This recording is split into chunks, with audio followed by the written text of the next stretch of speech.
Oh.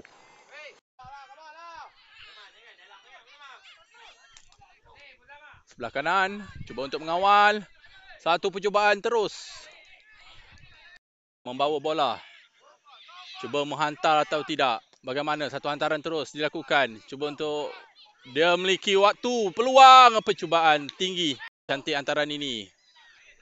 Tapi dapat dikeluarkan daripada kawasan bahaya. Ada sesuatu yang berlaku.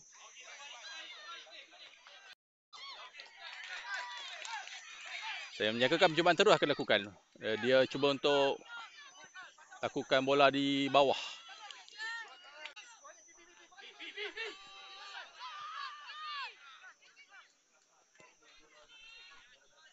Dah! Oh! Giliran. Si nombor 77 mengawal terlebih dahulu. Cuba untuk menggelecek. Berjaya untuk masuk ke dalam. Dan hantaran itu mudah untuk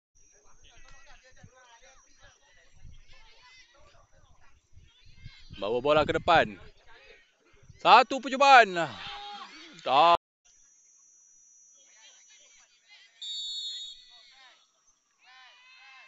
Dapat lepas. Baik. Dan oh. Satu. Tenang saja beliau mengawal. Satu percubaan terus dan mudah untuk ditangkap.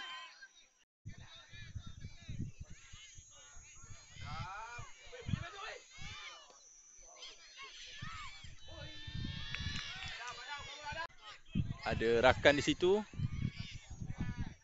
Cuba untuk menggelecek. Lepas ketika ini. Bagaimana? Satu cutback dilakukan. Jaringan.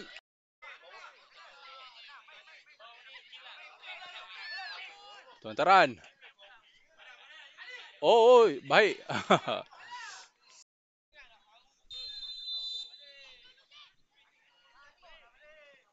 Hantaran.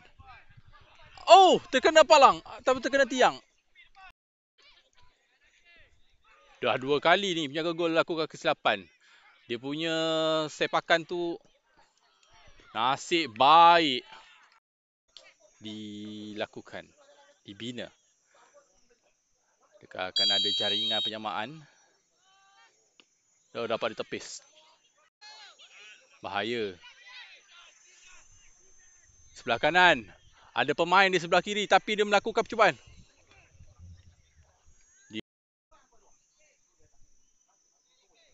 Masih lagi dapat dikawal. Bahaya ni. Dia hantar satu cutback. Mengawal terlebih dahulu dan jaringan. Usaha yang berterusan. 87. Satu percubaan. Dapat ditepis.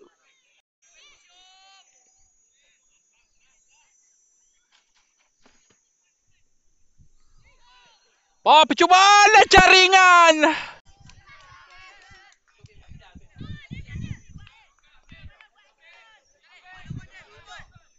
Satu percubaan kali ini.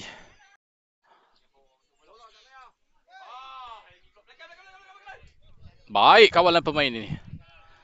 Cuba untuk menggelecek dan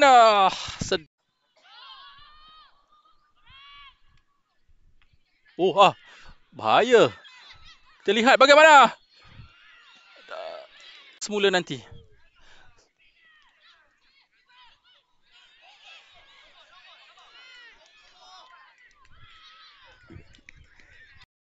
Tapi tersangkut di situ. Peluang untuk pasukan MSS Johor melakukan sesuatu. Dihantar kepada rakan di situ. Dah peluang. Sayang.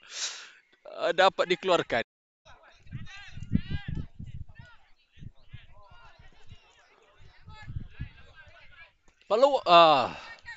Dia macam ada atau hantaran. Dia memiliki peluang. Bagaimana? Belum lagi. Dan sayang. Lambat.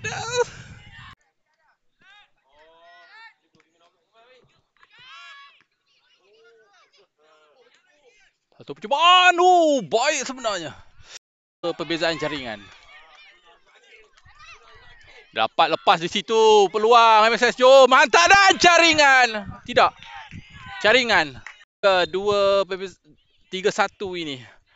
2 gol dipisahkan dalam perlawanan ini. Tapi satu percubaan terus. Wah. Saya pakai penjuru yang dihantar kepada rakan di situ. Mudah kali ini.